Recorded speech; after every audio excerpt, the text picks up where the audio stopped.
Assalamualaikum warahmatullahi wabarakatuh. Hamdan syukranillah amma ba'd. Salam sejahtera bagi kita semua. Semoga kita semua selalu dalam kesehatan di tengah pandemi ini.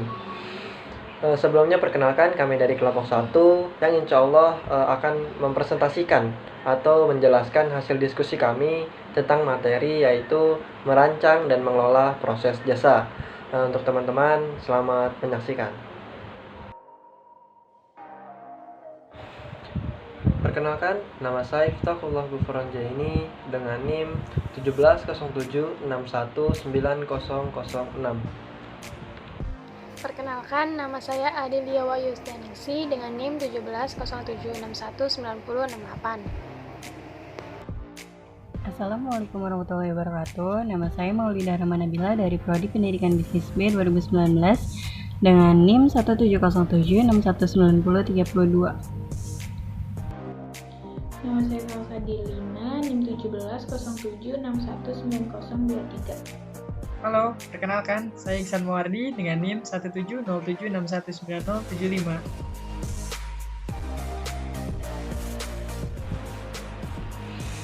Oke teman-teman, kita masuk pada bahasan yang pertama, yaitu menyusun diagram alir proses layanan pelanggan. Dari perspektif pelanggan, jasa adalah pengalaman, seperti menelpon pusat pelayanan pelanggan atau mengunjungi perpustakaan. Sedangkan dari perspektif organisasi, jasa adalah proses yang harus dirancang dan dikelola untuk menciptakan pengalaman pelanggan yang diinginkan. Maka, proses menggambarkan metode dan rentatan waktu di mana setiap operasi jasa bekerja dan merinci bagaimana mereka berkaitan satu sama lain untuk menciptakan tawaran nilai yang dijanjikan kepada pelanggan. Pada jasa dengan kotak tinggi, pelanggan merupakan bagian integral dari organisasi jasa dan proses menjadi pengalaman mereka. Proses yang tidak diinginkan atau tidak dirancang dengan baik akan mengganggu pelanggan karena seringkali menghasilkan penghantaran jasa yang lambat, membuat jengkel, dan berkualitas rendah. Demikian pula, proses yang buruk akan menyulitkan bagi petugas garis depan untuk melakukan tugas mereka dengan baik, sehingga menyebabkan produktivitas yang rendah, serta meningkatkan resiko kegagalan jasa. Oke teman-teman, kita masuk pada flowcharting adalah alat sederhana untuk mendokumentasikan proses jasa. Yang pertama, dia membuat diagram alir adalah suatu teknik untuk menampilkan karakteristik dari tahapan langkah-langkah yang terlibat dalam penghantaran jasa kepada pelanggan. Dengan membuat diagram alir ini, urutan transaksi jasa yang diperoleh pelanggan dari organisasi jasa, kita memperoleh pengetahuan yang sangat berharga tentang karakteristik dari suatu jasa. Kemudian yang kedua yaitu mengenali proporsi nilai, yaitu mencakup seluruh atau sebagian dari serangkaian manfaat yang ditawarkan perusahaan bagi target pasarnya. Kemudian pemasar jasa perlu menciptakan tawaran jasa yang koheren di mata masing-masing elemen sesuai satu sama lain dan saling memperkuat. Kemudian yang ketiga yaitu menciptakan suatu diagram alir, di mana untuk jasa-jasa tertentu akan sangat berguna supaya dapat membedakan antara langkah-langkah di mana pelanggan menggunakan jasa inti dan langkah-langkah yang melibatkan elemen jasa yang melengkapi produk inti seperti dalam flower of service. Oke teman-teman, di sini ada contoh sederhana membuat diagram alir forecasting di beberapa tipe pelayanan. Yang pertama yaitu menginap di motel atau hotel, tapi ini motel. Yang pertama yaitu ada memarkir mobil, check-in, menginap di kamar, sarapan, lalu check-out. Dimana ketika mereka check-in, ini pelayan membersihkan kamar atau yang biasa sering disebut itu adalah housekeeper di bagian housekeeping. Kemudian ketika mereka sarapan, ini makanannya itu disiapkan oleh F&B di hotel tersebut. Kemudian yang kedua itu ada pemutaran DVD. Ketika konsumen menuju toko, kemudian teknisi memeriksa dan mendiagnosa, kemudian meninggalkan toko, kemudian konsumen balik lagi ke toko untuk mengambil DVD dan membayarnya. Kemudian konsumen memutar DVD di rumah. Nah, di sini ada jasa yaitu teknisi memperbaiki pemutaran DVD.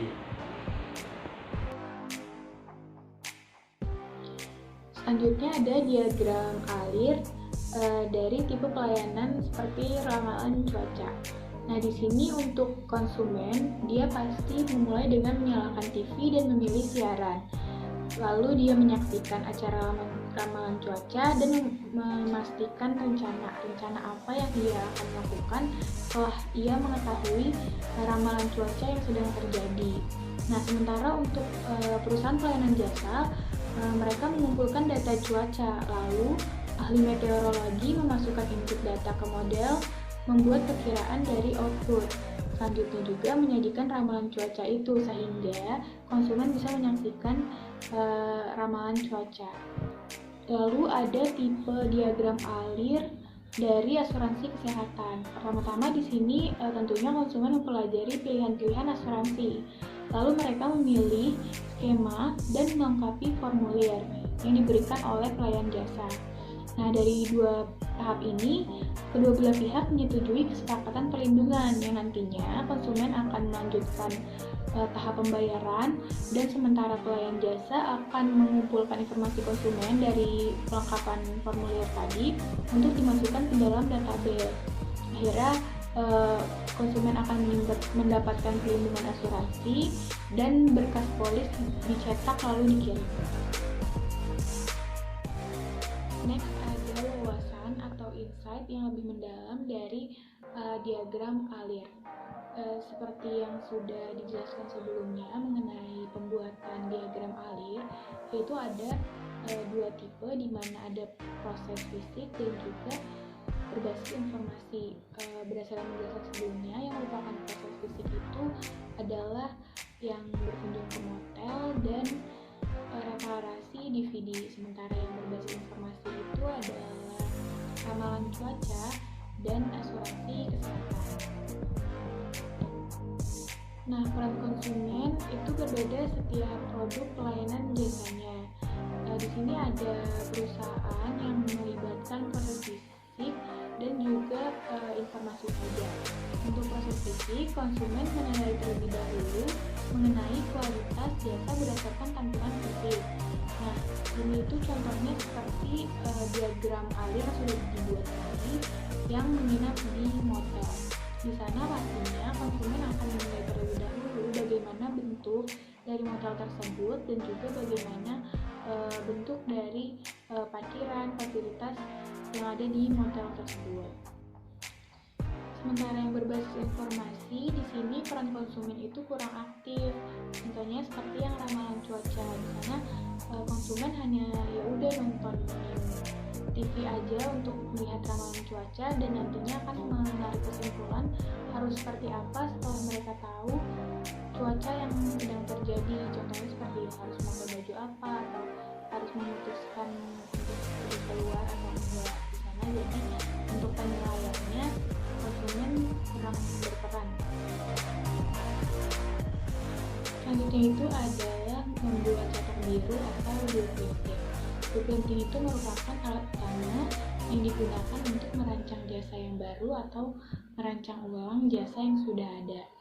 Blueprinting ini merupakan bentuk yang lebih rinci daripada diagram alir, di mana kalau di blueprinting ini merinci secara detail bagaimana sebaiknya proses jasa dibangun dan meliputi hal-hal seperti tampilan apa yang akan diberikan ke pelanggan dan merinci adanya titik kegagalan dalam suatu pelayanan jasa. Untuk merancang jasa yang memuaskan pelanggan dan efisien secara operasional, pemasar secara operasional dan spesialis operasi harus saling bekerja sama. Dan sebuah cetak biru inilah dapat memberikan gambaran dan bahasa umum bagi departemen yang terlibat dalam pelayanan jasa tersebut. Nah, cetak biru ini juga menunjukkan seperti apa produk tersebut nantinya dan merinci spesifikasi yang sesuai. Selanjutnya di sini ada mengembangkan suatu cetak biru atau disebut juga dengan blueprint. Nah, bagaimana cara mengembangkan suatu cetak biru dalam satu jasa? Di sini dapat kita lihat yang pertama yaitu dengan cara mengidentifikasi semua kegiatan kunci yang terlibat dalam proses jasa. Setelah diidentifikasi, kemudian kegiatan tersebut diperinci agar lebih jelas. Nah, setelah diperinci, kemudian memperbaiki kegiatan tertentu dengan cara menelusurinya untuk mendapatkan gambaran yang lebih rinci lagi. Kemudian di sini juga ada karakteristik kunci dari cetak biru jasa, yaitu bahwa hal tersebut membedakan antara pengalaman pelanggan di depan layar dan kegiatan pegawai, serta proses pendukung di belakang layar yang dimana pelanggannya tidak dapat melihat pegawai. Di antara kedua aspek tersebut dapat suatu batas atau disebut juga dengan line of visibility. Nah, cetak biru juga memberikan suatu peluang bagi manajer untuk mengidentifikasikan kegagalan potensial dalam prosesnya, titik di mana terdapat resiko besar terjadi suatu kesalahan dan mengurangi kualitas jasa. Apabila telah menyadari titik-titik kegagalan tersebut, manajer akan lebih siap untuk mengambil tindakan pencegahan maupun mempersiapkan rencana darurat lainnya. Dengan adanya pengetahuan ini, spesial pemasaran dan operasional dapat mengembangkan standar untuk mengeksekusi masing-masing kegiatan, meliputi penyelesaian suatu tugas dan juga waktu tunggu maksimum pelanggan di antara dua kegiatan. Kemudian di sini juga ada komponen cetak biru atau blueprint. Di antaranya yaitu yang pertama, definisi standar dari kegiatan di depan layar. Yang kedua, bukti fisik dalam kegiatan di depan layar. Kemudian ada tindakan utama pelanggan. Nah, ini diilustrasikan dengan gambar. Kemudian ada batas interaksi. Kemudian ada tindakan di depan layar, depan personel yang berhubungan langsung dengan pelanggan. Kemudian ada batas penglihatan. Kemudian ada tindakan di belakang layar oleh personel yang berhubungan langsung dengan pelanggan. Kemudian ada proses pendukung yang melibatkan personel jasa lainnya, serta proses pendukung yang melibatkan teknologi. Selanjutnya ada membuat cetak biru blueprint dari segi pengalaman di restoran. Ya, yang pertama yaitu melakukan simulasi adegan pelayan jasa untuk pelanggan restoran. Dimulai dengan prolog dan adegan awal. Seperti contoh, langkah pertama yaitu dengan pelanggan yang memesan restoran melalui telepon sebelum mengunjungi restoran. Dalam konteks tersebut, kesan diciptakan melalui suara dari si penjawab, kecepatan menjawab, dan gaya percakapan. Langkah kedua, ketika pelanggan tiba di restoran, seorang juru parkir memarkirkan kendaraan mereka. Kemudian langkah ketiga, kemudian pelanggan menitipkan jas di ruang penitipan jas. Dan langkah keempat yaitu menikmati minuman di bar sembari menunggu makanan mereka siap. Nah, dari langkah-langkah tersebut menjadi pengalaman awal pelanggan atas performa jasa tersebut. Masing-masing juga melibatkan interaksi dengan pegawai, baik itu secara telepon di belakang layar maupun secara tatap muka langsung, yaitu di depan layar. Kemudian ada penghantaran produk inti. Pada tahap ini, pelanggan akan merasakan pengalaman produk inti dari jasa yang dicari. Dalam praktiknya, melihat menu dan memesan makanan adalah dua kegiatan yang berbeda. Sementara itu, layanan masakan dilakukan secara bertahap. Dalam mengelola usaha restoran, perusahaan perlu juga melakukan perincian yang mendetail. Apabila restoran tersebut gagal dalam memenuhi ekspektasi pelanggan, maka restoran tersebut akan mengalami masalah yang serius. Nah, pada tahap ini juga ada beberapa hal yang perlu diperhatikan. Yang pertama itu, apakah informasi menunya lengkap, apakah semua masakan yang ada di dalam menu tersedia, serta apakah pramusaji memberikan pelayanan yang ramah dan jelas kepada tamu. Dalam adegan bagian ini, pelanggan juga dapat mengevaluasi bukan saja kualitas dari makanan dan minuman saja, tapi juga ketepatan waktu penyajian. Nah, selanjutnya ada tahapan penutupan. Dilanjutkan dengan adegan pelayanan setelah pelanggan selesai menyantap makanan. Pada tahap ini juga ada hal-hal yang harus diperhatikan. Di antaranya yaitu yang pertama, tagihan yang akurat dan mudah dipahami yang diberikan setelah pelanggan memintanya. Yang kedua, pembayaran ditangani dengan sopan dan lancar. Yang ketiga, memberikan ucapan terima kasih atas kunjungan pelanggan dan diharapkan untuk berkunjung kembali. Kemudian yang kedua yaitu mengidentifikasi titik-titik kegagalan. Cetak biru yang baik seharusnya menitik beratkan pada penghantaran jasa di mana hal-hal yang sangat berisiko bisa menemui kegagalan. Titik-titik kegagalan paling serius ditandai dengan titik-titik yang dapat menghasilkan kegagalan untuk mengakses atau menikmati produk inti. Kemudian yang ketiga yaitu pemeriksaan kegagalan untuk menghindari titik kegagalan. Begitu titik jasa telah teridentifikasi, analisis yang cermat atas alasan kegagalan dalam proses jasa menjadi hal yang penting. Analisis ini sering kali memberikan kesempatan untuk melakukan pemeriksaan kegagalan atas kegiatan tertentu dalam rangka mengurangi atau bahkan menghilangkan risiko kesalahan. Yang terakhir yaitu menetapkan standar dan target jasa. Penyedia jasa sebaiknya merancang standar yang lumayan tinggi bagi masing-masing langkah untuk memuaskan dan bahkan menyenangkan pelanggan. Jika tidak memungkinkan, maka mereka perlu memodifikasi ekspektasi pelanggan supaya pelanggan tetap puas. Standar-standar ini dapat mencakup standar yaitu mencakup parameter waktu, naskah layanan waktu, naskah layanan atas pengerjaan teknis yang tepat, serta saran-saran atas gaya dan sikap yang pantas. Selanjutnya adalah perancangan ulang proses jasa. Perancangan ulang proses jasa merupakan sebuah proses di mana kita kembali meremajakan proses-proses yang sudah ketinggalan zaman. Namun, hal ini bukan berarti bahwa proses tersebut pada awalnya kurang baik dirancang atau tidak efisien. Justru, perubahan teknologi, kebutuhan pelanggan, fitur jasa tambahan, serta tawaran-tawaran jasa mungkin telah membuat proses yang sudah lama menjadi tidak efisien. Selanjutnya, poin yang harus kita pertimbangkan sebelum melakukan perencanaan ulang proses jasa adalah dengan menetapkan sebuah standar dan juga target untuk proses layanan konsumen. Berikut ini terdapat bagan yang menjelaskan proses-proses untuk mencapai sebuah standar dan juga target untuk proses layanan konsumen. Yang pertama, kita mempunyai atribut jasa yang harus kita penuhi. Atribut jasa ini dapat berupa responsivitas, keandalan, kompetensi, aksesibilitas, keramahan, komunikasi, kredibilitas, kepercayaan diri, dan juga kemampuan untuk mendengarkan.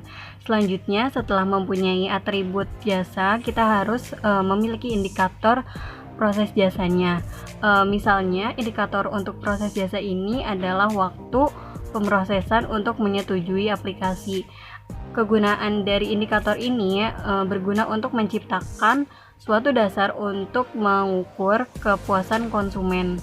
Selanjutnya, kita dapat langsung memproses standar atau menentukan standar proses jasa. Misalnya yang kita mau adalah 24 jam. Standar proses jasa ini dapat berguna untuk mendefinisikan tujuan kualitas jasa bagi staf. Selanjutnya, setelah mendapatkan indikator standar, kita dapat langsung memproses ke target kinerja. Target kinerja ini misalnya 80% dari keseluruhan aplikasi dalam 24 jam.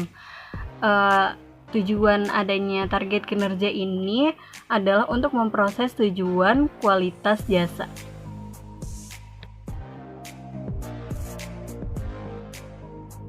Proses selanjutnya yang harus diperhatikan dalam perancangan ulang proses jasa adalah perancangan ulang proses jasa sebaiknya memperbaiki kualitas maupun produktivitasnya.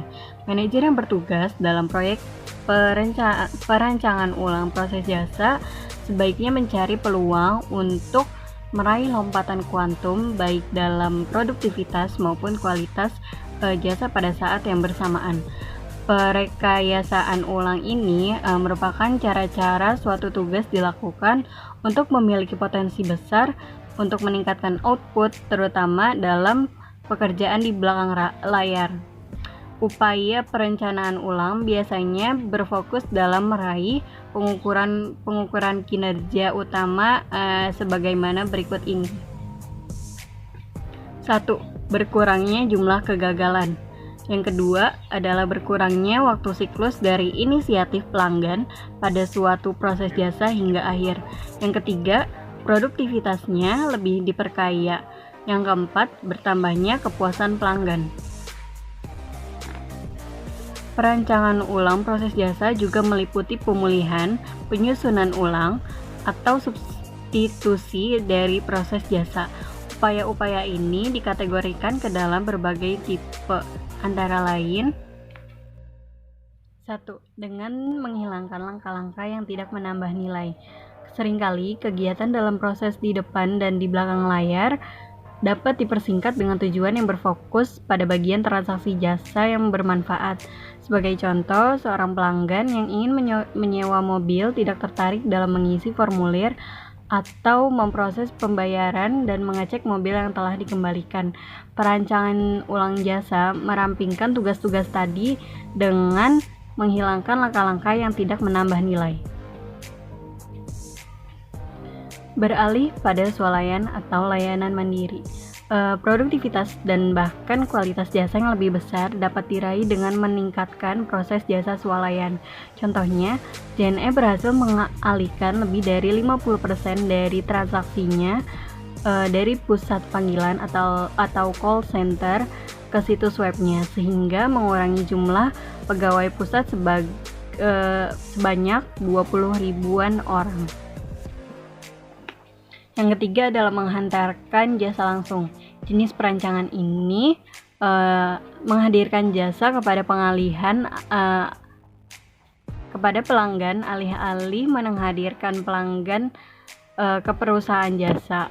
Hal ini seringkali dilakukan untuk meningkatkan kenyamanan bagi pelanggan sekaligus meningkatkan produktivitas apabila perusahaan berada di dalam lokasi yang mahal. Yang keempat ada menggabungkan jasa. Penggabungan jasa ini melibatkan pengelompokan berbagai jasa dalam suatu penawaran, sehingga berfokus pada suatu segmen pelanggan yang benar-benar jelas. Penggabungan ini dapat meningkatkan produktivitas karena pengelompokan jasa ini sudah disesuaikan dengan segmen tertentu, sehingga menjadikan transaksi lebih cepat dan mengurangi biaya pemasaran bagi masing-masing jasa, sembari menambah nilai bagi pelanggan melalui biaya transaksi yang lebih rendah. Hal ini seringkali lebih sesuai dengan bagi kebutuhan segmen target. Yang terakhir adalah merancang ulang aspek fisik dari proses jasa. Perancangan ulang aspek fisik suatu jasa berfokus pada elemen yang terlihat dari suatu jasa dan meliputi perubahan terhadap setiap fasilitas jasa dan perlengkapan untuk memperbaiki pengalaman jasa. Hal ini memberikan kenyamanan dan produktivitas serta seringkali meningkatkan kepuasan dan produktivitas dari pegawai garis depan.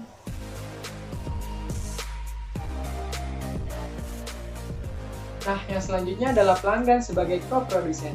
Cetak biru ini membantu merincikan peran pelanggan dalam jasa dan mengidentifikasikan jangkauan kontak antara pelanggan dan penyedia jasa. Cetak biru juga menegaskan apakah peran pelanggan dalam suatu proses jasa benar-benar sebagai penerima pasif atau memerlukan keterlibatan aktif dalam menciptakan dan produksi jasa tersebut. Nah, di sini ada 3 bagian mengenai pelanggan sebagai co-produsen. Yang pertama adalah tingkat partisipasi pelanggan. Partisipasi pelanggan di sini merujuk pada tindakan dan atau sumber daya yang dipasok oleh pelanggan selama proses produksi dan atau penghantaran jasa. Ini bisa meliputi fisik, mental, dan atau bahkan emosi. Nah, di sini dibagi lagi nih jadi 3 tingkatan partisipasi pelanggan. Yang pertama adalah tingkat partisipasi rendah. Dengan tingkat partisipasi yang rendah, pegawai dan sistem melakukan semua tugas. Produknya cenderung terstandarisasi. Nah, dalam situasi di mana pelanggan dapat ke tempat produksi jasa, yang diperlukan adalah kehadiran fisik pelanggan. Nah, di sini ada contohnya. Contohnya adalah mengunjungi bioskop dan atau menumpangi bus. Dalam jasa yang memproses kepemilikan, contohnya seperti jasa pembersih dan jasa pemeliharaan. Jadi pelanggan ini dapat tidak terlibat sama sekali dengan proses jasa selain menyediakan akses bagi penyedia jasa dan melakukan pembayaran terhadap jasa tersebut. Yang kedua adalah tingkat partisipasi sedang. Dengan tingkat partisipasi yang sedang, input pelanggan diperlukan untuk membantu perusahaan dalam menciptakan upaya individu atau bahkan kepemilikan fisik. Nah, misalnya ketika mencuci dan memotong rambut, pelanggan harus mengizinkan penata rambut untuk mengetahui gaya apa yang diinginkan dan bekerja sama selama langkah-langkah proses jasa dilakukan. Dan yang ketiga adalah tingkat partisipasi tinggi. Dengan tingkat partisipasi yang tinggi, pelanggan ini secara aktif bekerja sama dengan penyedia jasa dalam memproduksi jasa tersebut. Jasa ini nggak bisa tercipta tanpa partisipasi aktif dari pelanggan. Bahkan apabila pelanggan gagal memainkan peran ini, maka secara efektif dan tidak melakukan tugas-tugas produksi tertentu, hal itu akan mengancam kualitas dari hasil jasa tersebut. Nah, yang bagian kedua adalah mengurangi kegagalan jasa yang dilibatkan oleh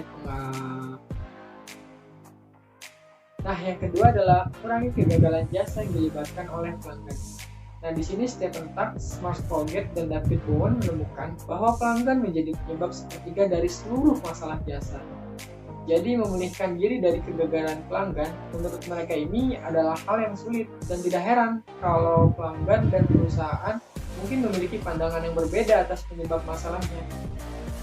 Namun mereka merekomendasikan bahwa perusahaan berfokus pada pencegahan kegagalan pelanggan bisa dengan mengumpulkan data terhadap terjadinya masalah, mengevaluasi akar penyebabnya, dan menciptakan solusi preventif.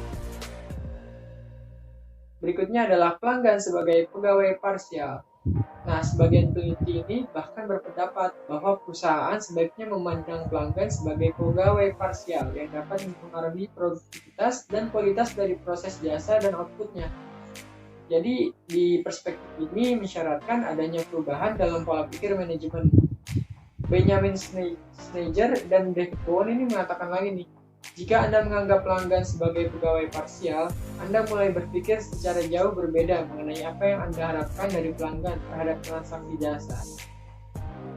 Nah, jadi mengelola pelanggan secara efektif sebagai pegawai parsial ini merupakan cara lain untuk meningkatkan kinerja pelanggan dalam proses jasa dan mengurangi kegagalan jasa yang disebabkan oleh pelanggan. Selanjutnya adalah teknologi swalayan. Jadi bentuk terakhir dari keterlibatan pelanggan adalah layanan swalayan atau self-service technologies, atau singkatannya adalah SST. Pelanggan ini diharapkan pada serangkaian teknologi layanan swalayan yang memungkinkan mereka untuk memproduksi jasa yang bebas dari keterlibatan pegawai jasa. Di sini misalnya terminal otomatis perbankan, pemindai swalayan di bagian kasir pasar swalayan, stasiun pengisian bahan bakar swalayan, juga sistem telepon otomatis seperti phone banking, check-out hotel terotomatisasi, dan berbagai jasa berbasis informasi lain. Nah, yang terakhir ini adalah mengelola keengganan konsumen untuk berubah. Jadi ada 6 langkah yang bisa kita gunakan untuk memandu proses ini dan mengurangi keengganan pelanggan untuk berubah. Yang pertama adalah membangun kepercayaan konsumen. Jadi emang lebih sulit untuk memperkenalkan perubahan yang terkait produktivitas ketika orang-orang kurang mempercayai perusahaan. Keinginan konsumen ini untuk menerima perubahan mungkin terkait erat dengan sejauh mana etikat yang mereka miliki terhadap perusahaan. Yang kedua adalah memahami kebiasaan dan ekspektasi konsumen. Jadi orang-orang ini seringkali terbiasa dalam menggunakan jasa tertentu dengan beberapa langkah tertentu yang harus diambil dalam urutan yang spesifik. Akibatnya konsumen ini sudah memiliki naskah layanan atau bagan alir mereka masing-masing. Ketiga adalah menguji terlebih dahulu prosedur dan perlengkapannya. Untuk menentukan respon konsumen atas prosedur dan perlengkapan baru, riset pasar ini dapat menggunakan konsep dan uji laboratorium atau uji lapangan. Apabila proses jasa akan digantikan dengan perlengkapan otomatis, maka hal ini sebaiknya dilakukan dengan membuat desain yang mudah digunakan oleh konsumen dari jenis dan kalangan manapun. Nah, yang berikutnya adalah mempublikasikan manfaatnya. Jadi, pengenalan perlengkapan atau prosedur swalayan menuntut konsumen untuk melakukan bagian tugas tersebut untuk mereka sendiri.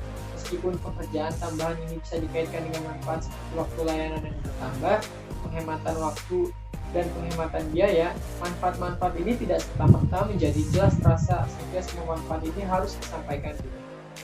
Nah, yang berikutnya adalah mengajari konsumen untuk menggunakan inovasi dan menguji cobanya. Menugaskan personel jasa untuk menunjukkan perlengkapan baru dan menjawab pertanyaan yang memberikan kepastian sekaligus panduan menjadi elemen kunci dalam penerimaan prosedur dan teknologi baru.